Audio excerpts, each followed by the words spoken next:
척추 건강, 관절 건강 걱정되시는 분들 많으시죠? 매주 금요일 명의에게 바로바로 물어보십시오.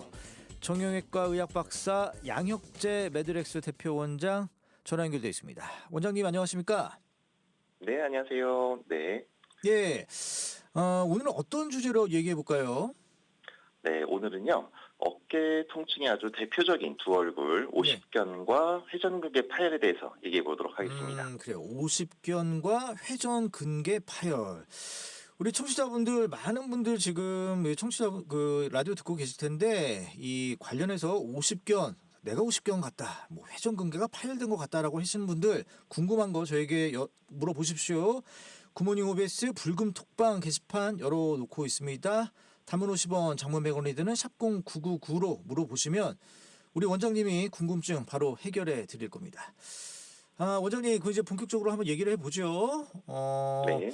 어깨가 뻣뻣하고 팔이 잘 안 올라간다 이런 분들 많으신데, 뭐 대부분 또 이제 50 넘으신 분들은 에이, 오십견이야. 뭐 이렇게 말씀하시는 분들 계세요.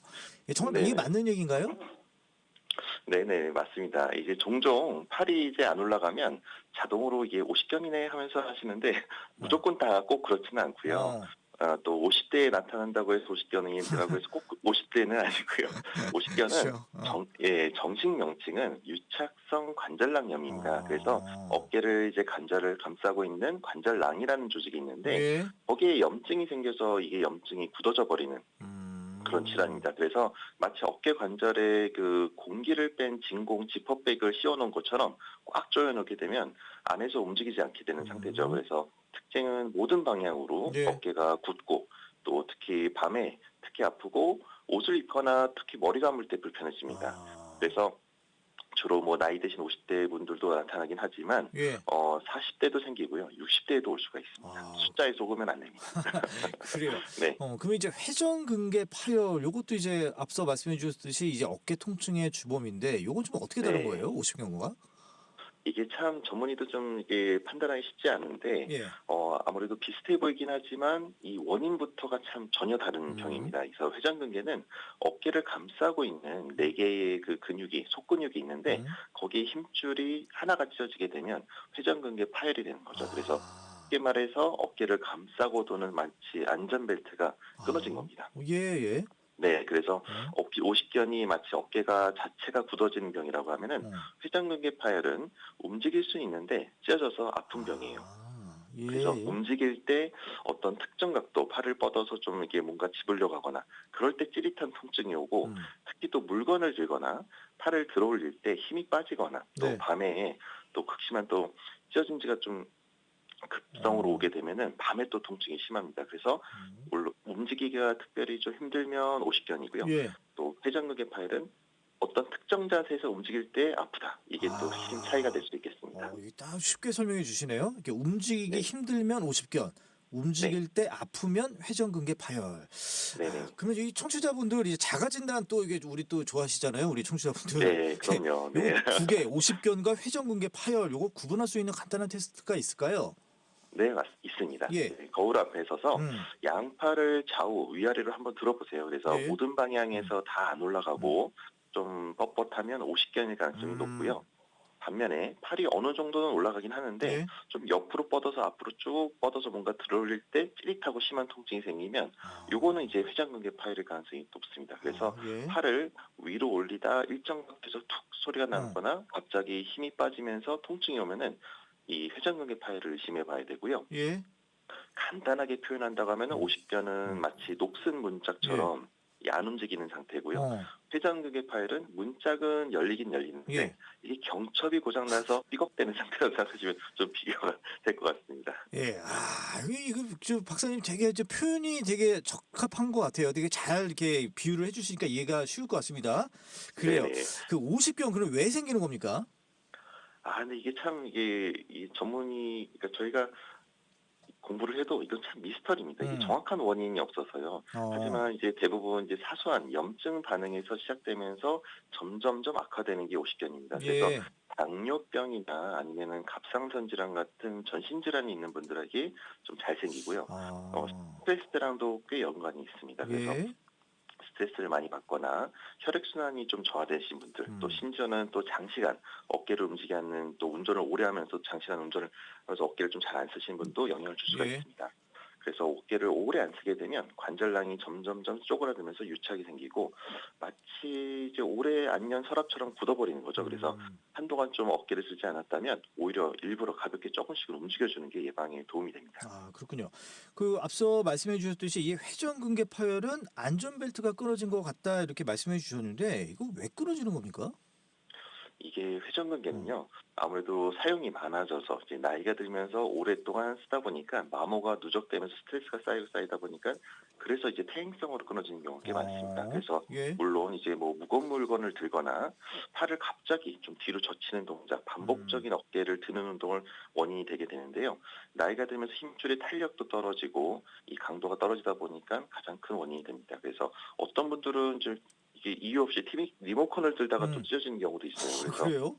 오호. 네, 그래서 예. 리모컨 때문은 아니고요. 어. 이미 찢어질 만큼 충분히 약해져 있던 상태에서 갑작스럽게 이게 찢어지게 되는 겁니다. 그래서 직업적으로는 팔을 많이 들고 하시는 분들, 예컨대 이제 뭐 배달 기사분들이나 예. 교사 선생님이시나 아니면 목수, 요리사 등 이 냄비 그 무거운 것들 많이 드시는 분들이 특히 주의하셔야 됩니다. 그래서 회전근개는 조용히 망가지는 부품이라고 보시면 됩니다. 예, 예. 오늘따라 이렇게 비유가 참 좋으십니다, 원장님. 예. 네네. 그럼 이 치료 이거 어떻게 해야 됩니까? 이게 두 질환 모두 뭐 수술하면 다 낫는 거예요? 어떤 거예요? 다행히 둘 다 무조건 수술하는 거는 절대 아닙니다. 그래서 50견은 대부분 비수술적인 치료로 10명 중에 8, 9명은 좋아지게 됩니다. 그래서 약물 치료랑 물리치료 온열요법 그것도 무엇보다도 꾸준한 스트레칭이 제일 중요합니다. 예. 그래서 하지만 반면에 회전근개 파열은 이 파열의 크기나 증상에 따라서 치료가 달라지게 되는데요. 부분 파열 같은 경우는 보존 치료도 가능하지만 이게 또 너무 심하게 늦게 오셔서 만전 파열이거나 통증이 아주 심한 경우에는 이제 관절경으로 작은 구멍을 넣어서 시술 같은 수술을 통해서 힘줄을 봉합해야 좋아질 수가 있습니다. 그래서 이것도 좀 비유를 하자면 50견은 쪼그라든 어깨를 이제 늘려주는 것. 그런 치료를 이제 핵심이고요. 예. 회전근개 파열은 찢어진 곳을 꿰매는 것이 핵심입니다. 야, 오늘 좀 비유가 아주 찰지십니다. 그래요. 지금 톡방 게시판 제가 좀 이제 좀 살펴보고 있는데 네. 2731번님이 문자 주셨어요. 어깨가 아플 때 회복 기간을 얼마나 걸립니까? 저 회사원입니다. 아무래도 회사 가시니까 아마 요거 뭐 연차도 내야 되고 요게 좀 걱정이신가 봐요. 회복 기간이 얼마 정도 될까요? 이게 이제 가장 현실적인 질문인데요. 50견은 이제 빠르면 3개월에서 6개월 만에 좋아지는 경우도 있지만 예. 이게 치료를 제대로 못하면 1년 넘게도 회복이 안 돼서 옥고생하시는 분들이 꽤 있습니다. 예. 그래서 초기에 빨리 오시는 것이 중요한데 이제 꾸준히 스트레칭만 잘해주면 치료 없이도 점진적으로 좋아지는 게 특징입니다. 그래서 50견은 초기에 오는 것이 좋고요, 중요하고요. 회전근개 파열은 이제 수술을 하게 되면 보통 한 6주 정도는 보조기를 차야 되는데 일상생활은 가능하지만 팔을 들거나 힘을 쓰는 거는 안 됩니다. 그래서 힘쓰고 일상생활까지 할 정도가 되려면 최소한 3개월에서 6개월간은 재활이 좀 필요합니다. 생각보다는 좀 기네요. 네, 맞습니다. 예. 네. 또 한 번 좀 볼게요. 4897번님, 이 회복 후에 다시 재발할 수 있습니까? 뭐 한쪽이 낫고 나면 반대쪽이 아프다는 분들도 봤습니다. 이렇게 문자 주셨어요. 어떻습니까, 원장님? 네, 이것도 이제 환자분들이 많이 물어보신 질문 중에 하나인데요. 예. 이게 이제 오십견 같은 경우는 아무래도 염증 반응이기 때문에 이 스트레스를 많이 받는 분들은 또 반대쪽까지 또 와서 한쪽이 나을 듯 하면 또 반대쪽까지 또 고생해서 또 오래 가시는 분들이 꽤 있거든요. 예. 그리고 회전근개 파열은 무조건 양측성으로 오는 건 아닌데 아무래도 직업적인 특성상 한쪽 팔을 못 쓰게 되면 또 이제 재활을 하는 과정에서 반대쪽을 또 무리하다가 그렇죠. 또 맞아요. 반대쪽이 예. 또 따라 망가지는 경우가 꽤 있습니다. 그래서 이런 그 반대쪽이 양쪽이 다 오지 않게 하려면 평소에도 꾸준한 스트레칭과 근육 강화 운동을 평소에 꾸준히 잘해주시는 것이 정말 중요합니다. 네, 꾸준한 스트레칭 중요하다 이렇게 말씀해 주셨고요. 한 분만 더 네. 보죠. 6892번님, 평소 어깨 건강을 위해 가장 중요한 습관 하나 좀 알려주십시오. 뭐 스트레칭일 것 같아요, 원장님? 네, 맞습니다. 아주 매일마다 하는 스트레칭입니다. 그래서 잠깐 하는 것이 아니라 우리가 꾸준하게 매일마다 팔을 위로 올리거나 등 뒤로 돌리는 동작을 하루에 한 몇 번씩 반복적으로 하는 게 좋아요. 그리고 특히나 목욕 후 따뜻한 찜질을 하고 난 상태에서 스트레칭을 했을 때 제일 효과적입니다. 그래서 예. 요즘처럼 이게 이제 더워질 때 이 에어컨이나 찬바람을 쐬게 되면 좀 주의하셔야 되는데 이 찬 공기에 노출되면 근육이 뻣뻣해지면서 통증이 더 악화되는 경우가 꽤 있습니다. 그래서 냉장고에 넣은 마치 고기처럼 예, 그래서 예. 따뜻하게 되도록이면 부드럽게 또 자주 움직이기 이 세 가지가 정말 중요한 3종 세트입니다. 예, 아유 우리 원장님 비유를 되게 잘해 주시네요. 그래요. 그럼 끝으로 우리 어깨 통증으로 고민 중이신 우리 청취자분들을 위해서 한 말씀 부탁드릴게요.